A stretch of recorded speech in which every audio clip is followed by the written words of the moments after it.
Magandang hapon sa inyong lahat. Kape po tayo. Yan. So, syempre, gamit ko na ang aking tripod. At heto, nag-live ako. Sabi ng asawa ko, pa saan ka? Ay, syempre, content creator eh. Kailangan natin gumawa ng content. Nakaikot na rin ako para kumuha ng mga blooming na orchids. So, story time tayo kung kailan ako nagsimula sa pag-garden or sinimulan ko ang aking flower garden. So, year 2000, nag-start na ako pong mag-invest sa orchids. So, itong mga orchids na nakikita nyo magaganda, lahat yan ay aking binili po. At sa katotohanan, naghahanap ako ng aking mga gagamitin, kung ano-ano, naghanap ako sa cellphone, nakita ko ang mga resibo ko. Malaking pera din nga naman pala. Halos talagang inaaway na ako ng aking asawa. Pero doon nakakope up ako sa aking depression. Ang orchids, hindi po ito basta dumami ng ganito. Nag-invest ng pera, ng pagod, ng time. At so ngayon ay tinatamasa ko na ang kaligayahan po. Kahit po ako'y nagastusan, ibang-iba po ang kaligayahan na ibibigay sa akin sa tulong ng aking asawa at yung nandito dati si Robicelian. So ngayon ay talagang hilig ko ang mga bulaklak. Kaya magaganda po ang bulaklak niyan. Ngayon lang po ako gumamit ng fertilizer. 1 month na. Dati po talaga, siguro dahil malapit kami sa palayan, naaamoy-amoy din nila yung mga nai-spray na fertilizer. Pero nung nabigyan talaga sila ng direkta sa kanilang ugat, ang hahaba na po ng spike at ang lulusog. So, shout out kay Yan. Thank you sa iyong advice. So, marami pa akong gustong itanong sa iyo. Wala lang time. Ayan, magaganda po lahat yan. At hindi lang ko basta binili yan. Yan po ay aking pinagpuyatan sa online. Dahil sa online, kung sinong may experience bumili sa online, nakaranas din po akong ma-scam maraming beses. At marami ding pera na nasayang. At nabili ko sa malalayong lugar. Pagdating dito ay bulok. May uod na ang loob, ay pagkamahal naman talaga. Hindi ako nang hinayang mag-invest dahil ito talaga po yung nakakatulong sa maiwasan ng stress at depresyon. Pero nakaka-stress din in a way na kapag namamatayan ka, nabubulukan ka ng mga orchids, nakakalungkot din kasi nasayang yung pera. Pero ganun talaga. So, kailangan lang magtitake ka ng risk. So, marami nagtatanong kung saan ako bumili. Ang presyo ay wag nang tanungin po talaga, ay yung iba nanghihinayang bumili. Ako po hindi. Dahil ito, katulad ngayon, sa totoo lang, kaya palaging ang pakiramdam ko ay masaya. Thank you Lord. Dahil ito po mga bagay na pag-gardening na ito. Parehas naming hilig mag-asawa. Mabuti na lang, hilig niya rin. So, sinusuportahan niya ako. Siya po ang nag-i-spray ng mga fertilizer. So, ang orchids ay hindi po basta lang na dumami. Ilang taon na po yan? 20, 21, 22, 23, 24, 25. Mag-5 taon na po sila sa aking mga kamay na pinadami ko lang. Pero hindi rin. Hanggang ngayon naman talaga bumibili pa rin ako pag may nagugustuhan ako. Yung asawa ko nagsabi, hindi mo na nga maintindi ang dami-dami. Iba pa rin yung may iba-ibang klase. So, yan. So, kung gusto nyo po talagang magkaroon ng orchids, ay mag-i-invest din po talaga kayo. So, meron na po ako mga kikis. Yun po ay aking pinapadami. para pagdating ng panahon, nag-retire ako, yung bakanting lote doon, ay may plano po ako na gawing isang flower garden.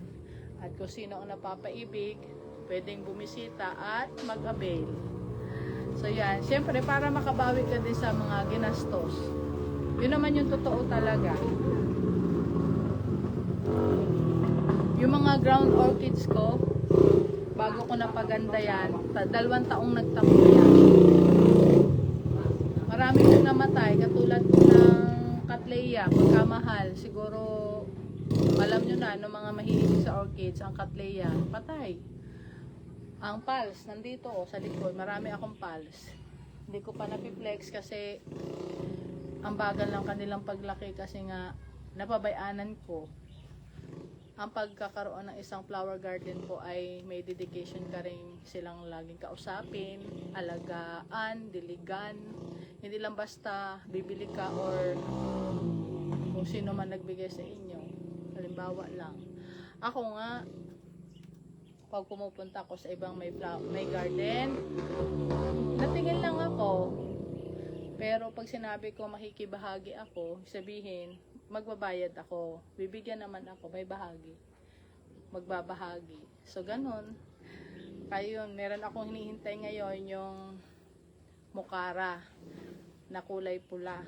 O, imagine nyo, kahit mahal, binili ko kasi, at pag yun ay nagbigay ng bulaklak, ay talaga, sobrang saya ko na yun.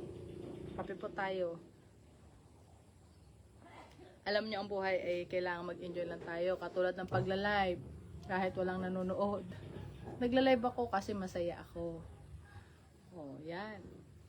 Yung mga CO na pinag-uusapan ngayon sa mga kagawaran ng edukasyon, katulad namin mga teacher.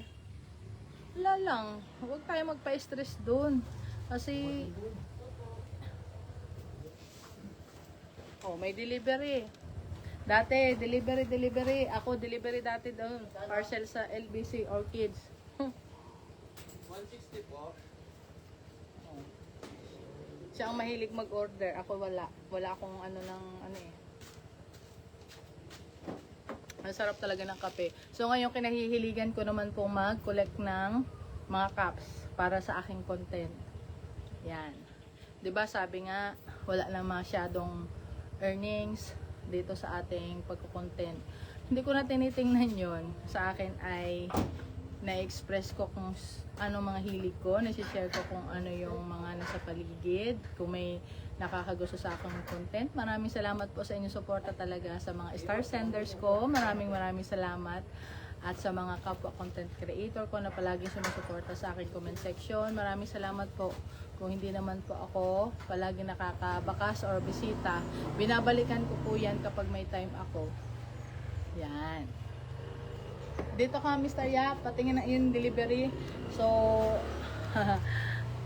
etong kinatatayuan ko, kaya ako nag-shades, yung sinag ng, oh yan, ang kanyang mga pinamimili naman ay sa electronics. So, ayaw naman niya ipakuha sa akin yung ginagawa niya sa electronics. Marami siya, yan, ang kinukuting-ting niya. Kaya ako nag-shades. Ang kagandahan dito sa aming lugar, yung sunrise, kitang-kita mo. Yung sunset, kitang-kita mo paglubog doon sa bundok ng Mount Halcon dyan. Hi, Len. Good afternoon. Maraming sa inyong suporta. Hi, si Selly Melgar. Maraming salamat. Pagigising ko lang, so sinuot ko lang yung mga damit ko nung sumimba ako para naman ay sulit pag nilabhan na. O, ayan. So, natutuwa akong mag-live dahil meron akong tripod. Maganda ang panahon, mahangin ngayon. So, dito ako nag-copy sa aking garden. So, itong location ito ay nasa harapan. Kaya naman, bago ako. Hi, Jude! Good afternoon, Jude. Ang aking pamangkin ay nanonood. O, Jude, kape tayo. O, ito na si tita mong vlogger, content creator. O, yan. So, yan ang aking mga bulaklak. Na-flex ko na rin yan. Yan. Ang tagal na po nung isa, 2 months na. Itong yellow na to, mag 1 month na. May mga buds na rin yan. Ito rin, oh, ang ganda yan. Malalaki po ang petals niya at malulusog. At yan po talaga ay bibihira mga uri ng dendro. Kasi pinili ko naman talaga sila eh. Hindi rin ko basta binili. Yan. Ang swerte ko kasi ang lalaki ng petals. At matured na rin yung puno niya na nabili ko. Kaya na ang damot nilang magbigay ng kikis. Hindi rin sila basta-basta nagbibigay ng suhi. Kaya iniingatan ko pag may suhi. Nilalagay ko na talaga sa dripwood na pinutol-putol. At yun ay aking iipunin para pagdating ng panahon at may flower na kung sinong gustong bumahagi ay di para mabawi ko ang gastos. Yan. Yun naman talagang plano ko pagdating ng panahon ay may gusto ko magkaroon ng isang garden na pwedeng pasyalan at yung parang yung ano pag ako may nagugustuhan na puntahan na garden na nagbebenta. Yun. Ayoko kasing mag-ano na walang flower. Kailangan stable na. At padadamihin ko pa naman talaga sila para maraming available na same variety. Yan. Dito kayo nilalagay sa ganito. So ito, ang damot magbigay ng kikis. So wala pa ako nakukuha. Ang ginawa ko kasi dito, pinagputol-putol ko yan. Hindi naman nagbigay ng suhi. Sayang lang. Ayun lang. Thank you for watching po. Enjoy ako. Yan, ang haba-haba na ng aking may long form video na ako. Tuwan-tuwa po talaga ako sa pagko-content. Kaya sabi ng iba, ay wala ng earnings, mababa. O hindi na yun, nag-i-enjoy na lang po talaga ako. Yan, parang sa trabaho, masaya po akong pumapasok palagi at gampanan ng aking tungkulin bilang isang guro sa aking mga anak. Masaya po ako. Kaya siguro magaan ang lahat para sa akin. Ang CO, kailanman ay hindi ako naging na-stress dahil gusto ko yung ginagawa ko. At kung yun naman ay ginagawa mo araw-araw, siguro na may magaan na para sa atin na gawin yun kahit may nakatingin. Confident tayong gawin yun. Kung meron man tayong pagkakamali at kanilang bibigyan tayong assistance, okay lang, welcome yun para tayo ay mag-grow. Hindi dapat tayo ay maging dahilan ng stress. Yan, tanggapin ko ano yung mga for improvement. Ganun lang naman yun, wala namang perfect na class observation. Kahit paanong galing na isang guro, pagdating sa harap, may nakakalimutan at nakakalimutan pa rin. Pero ang isa lang masasabi ko, kahit anong paghahanda ng isang guro, pagpupuyat, preparation, sa lahat para lang gumanda ang kanyang presentation. Pero kung hindi ka gusto ng observer mo, wala lahat yun. At dun talaga nagdudulot ng stress. At isa ako nakaranas niyan, pero hindi ko dinibdib dahil ako malakas ang loob ko. At hindi lang basihan ng isang oras para sukatin ang kagalingan at kakayahan ng isang guro, hindi lang sa isang oras. Meron dyan na pinaghahandaan ang pagtuturo. Pero pagdating sa actual na turo araw-araw, tamad. Meron ganyan. Kaya ako, kung yun ang binigay sa akin, yun ang kanyang na-observe. Pero para sa sarili ko, ginagawa ko trabaho ko araw-araw. Hindi lang kung kailan mayroong classroom observation. Kaya minsan hindi talaga maganda rin basihan yun. May mga bias na mga observer dyan, yung mga rater. Kaya kawawa din talaga yung iba. Dinidibdib ako ay wala akong pakialam kung ano. Hindi naman basta sa legal, hindi illegal. Kaya hindi ako apektado dun kasi kung may mga personal na siyang iniisip sa pag-grade na yon, nasa sa kanya na yon. Yun ang hindi maganda kapag pinipersonal ka ng isang observer. Part 2. Bye-bye. Thank you for watching.